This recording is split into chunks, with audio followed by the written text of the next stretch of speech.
EA Sports. No, actually, I want my games to be smaller. No, even smaller. No, I'm talking like Stuart Little size here.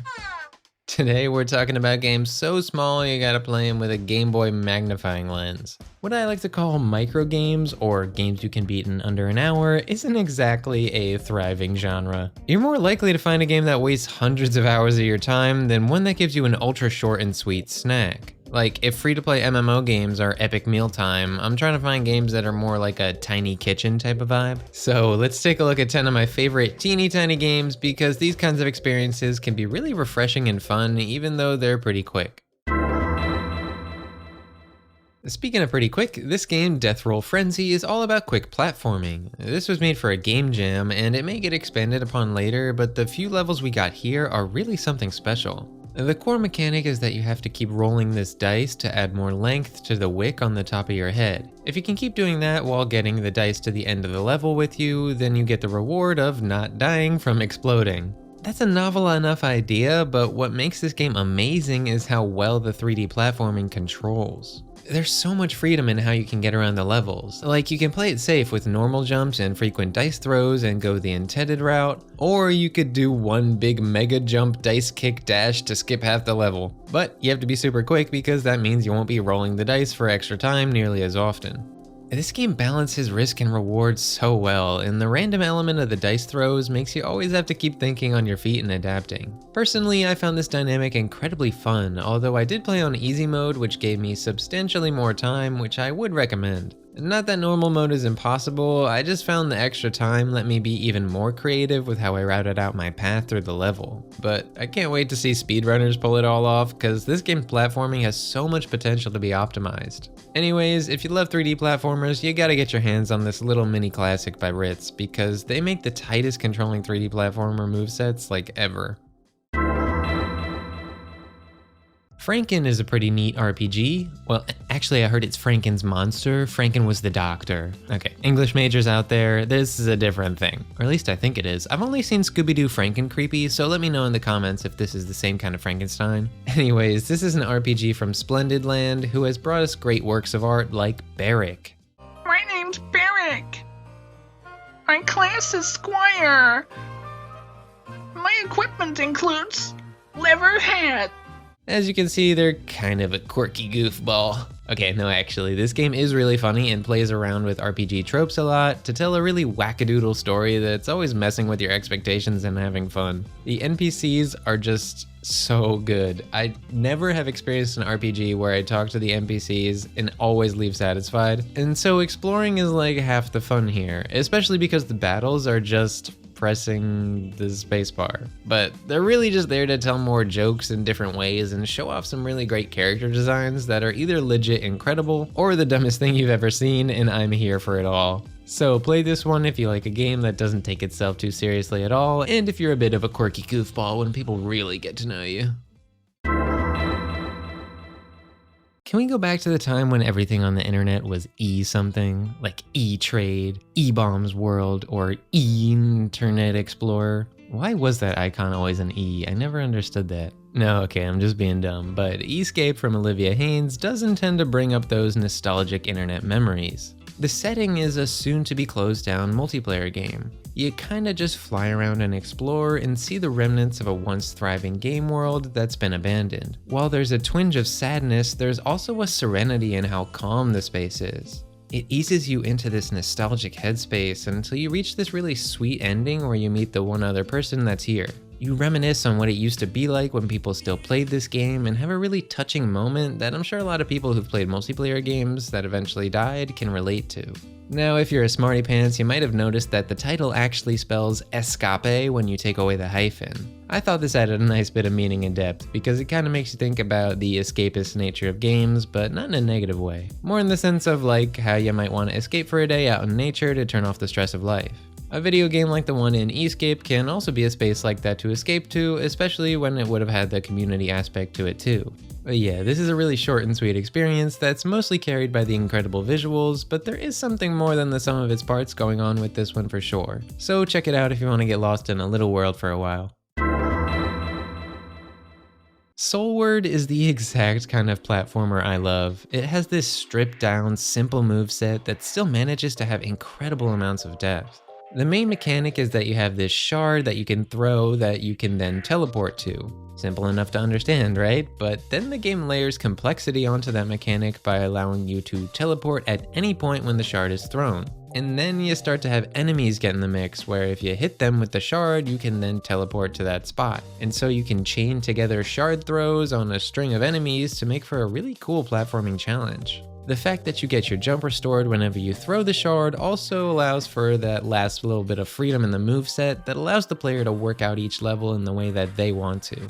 When you pair all that with some gorgeous pixel art and animation, you've got a really solid game here. It felt like it would have definitely been able to be expanded upon and made into like a 2-hour experience if it had some sort of story, because the atmosphere is so strong already. I feel like that's a good sign when you play one of these short games though. If they leave you wanting more but still satisfied with what you did get, then I think they really succeeded as a micro game. Are you tired of doing tricks like McTwists, Misty Flips, and 180 ollie to switch smith / fakey droopy front truck grinds? Well then, do you want to do magic tricks? Okay, but actually this is a skating game that's not too focused on having the tightest controls or having an arcadey points-like system like Tony Hawk. It's a bit too floaty and slightly janky to really pull that kind of thing off. This is more like a chill platformer along the lines of Here Comes Nico or something. You just go around helping people with weird and charming stuff and doing little skate challenges as you keep unlocking more magic skating tricks.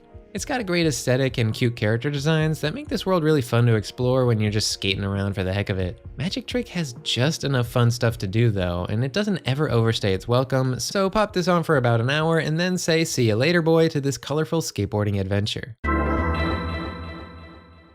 Waddling around at the speed of sound, it's Toree 3D. This is a speedy arcade-style 3D platformer with an amazing PS1 aesthetic. This was actually originally made for the PS1 Haunted Demo Disc project, and that's why there's some creepy, glitchy imagery scattered throughout the game, but it's really not that present. For the most part, this is a bubbly, cute adventure. It just has a few little eerie moments, which are kind of more effective because of how cutesy the game is otherwise. Anyways, that's not the main draw here. The reason you want to play Toree 3D is for the snappy and satisfying platforming. The level designs are pretty straightforward and stripped down, but that makes them a fun playground for time trials type of play, and the game even ranks you for how well you do Sonic style. Other than your time, there's also collectibles, which are these stars that have a really funny deadpan expression. The stars usually aren't really hidden and are more just to add a bit of depth and challenge to the platforming, which was a welcome addition. But the design is super solid, so you'll be too busy having some fun platforming to really care about all that. A nice bonus is that there's unlockable characters with different abilities, which adds a nice bit of replay value to this pretty short but sweet experience. If you're craving more of Toree, but a bit better, the sequel Toree 2 doesn't mix up the formula much, but it's a solid game as well, and with both of these only going for $1 each, these games are an easy buy for any 3D platforming fan. You know, the Super series has to be one of my favorites in gaming. Super Mario, Super Metroid, Super Monkey Ball, and now Super Jacked Up Tomato Face Johnson. Now I know what you're thinking, but no, Jack Johnson did not do the soundtrack for this. Okay, enough hogwash. This game is actually made by Gumpy Function. They're someone who's made a bunch of really solid games in the GB Studio engine, all of which can actually be played on a Game Boy. But even if you're playing on a PC like me, this game is still just super solid fun. It's a precision platformer that never gets butt-breakingly hard, but it's definitely challenging and has a bit of unique flair with its slight peppering in of puzzle-ish elements. Like the spikes appearing or disappearing each time you jump, or needing to walk to the left of the screen to come out on the right side. Stuff like that. It kinda reminded me of the Pico 8 version of Celeste in the way that it's super simple but controls really well, and the levels are just these perfect bite-sized challenges. So take a bite of this juicy tomato for the jacked up price of totally free. Yep, no reason to not give this a whirl. It's just 512 kilobytes of pure platforming fun, and one really blurst title screen. Since the dawn of the Froggy Chair, people have strived to frogify games. It was only inevitable that a froggy mystery would come along, The Haunted Island, a frog detective game. It probably just should have been called The Frog Detective, but that's literally the one and only minor gripe I have with this game. This is a hilarious little adventure game where you, as the frog detective, use your ultra helpful magnifying glass to kind of enlarge and warp stuff in a funny way. Yeah, this thing does nothing gameplay wise, but that's why I love it. The gameplay really just consists of walking up to people and things and pressing A, so any kind of way to squeeze in humor like that with the magnifying glass is the right call. And dang, this is like the funniest game of all games. If an adventure game is only as strong as its writing, then the Frog Detective is like Goku but with SpongeBob muscle pants arms. I was busting out chuckles and ha-has left and right all throughout the story about a supposed haunting on this little island. Getting to the bottom of whether or not there even is a haunting is really only half of why you want to see it through to the end. What you really want to see is the sick dance-off where everyone busts out their best Jet Set Radio impressions. Popos Tower is a weird one. It's a 3D platformer that really leaves you to your own devices to figure out its kinda weird system. Now don't get me wrong, once I got used to the controls, I loved this game, but I could see a bunch of people bouncing off it really before getting the hang of the wall running and momentum-based platforming. Also, the game never tells you exactly where to go, and you don't have full control of the camera, so some people might find aspects like that frustrating. I really encourage people to stick with it though, because once you get into the groove, this is a really weird and fun game with incredibly unique visuals. This game also has a really weird sense of humor, with your triple jump being like a drop kick, or how you can get this magic wand and then you have to carry this little wizard on your back so that they can use the magic wand for you. It's all really weird, but it all works and makes for a really fun ride for about an hour. So yeah, it'll tower over your initial expectations to give you some fun platforming times. Nymphs Tower is another game with tower in the title, but neither of the tower games are tower defense, funny enough. These are more action-packed, like tower offense, I guess. Dumb jokes aside, this little mini Metroidvania does have you scaling a tower, but this time with a little help from your handy jetpack. The main gameplay loop of Nymphs Tower is that you platform around using the super smooth and intuitive jetpack controls until you find more health upgrades and jetpack upgrades to help you get even further into the tower.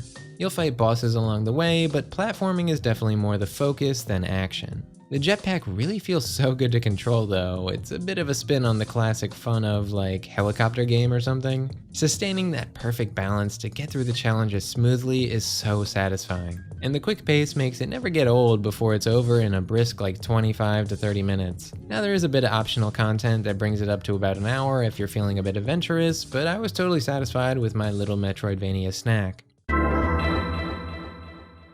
I'm sensing a theme here where creative 2D platformers make for really good short experiences like this. But anyways, yeah, Blocksteady is another snappy, responsive, and really inventive little puzzle platformer. The main idea is that when you jump on an enemy, that enemy destroys the chain of blocks below it. So the goal is to get rid of all the blocks while still being on the screen when the last block goes away. It makes you really think fast because you're trying to find out your next move as the ground is literally disappearing underneath you. But there's a good amount of freedom in a bunch of the levels too, so there's a lot of fun on-the-fly decision making that makes this game really engaging while not being frustrating or feeling restrictive.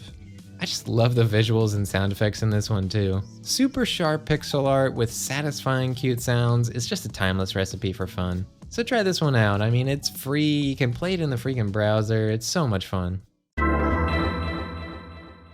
So that was a lot of games, and you could have probably beaten one of them in the time it took to watch this video, funny enough. So if you've got an infinite backlog or nothing on your plate, give one of these a try because it'll be a refreshing experience to just blast through a super fun, tightly paced game. Okay, thanks for watching, and I would say more, but I gotta keep this video micro, so have a good one and see you in the next vid.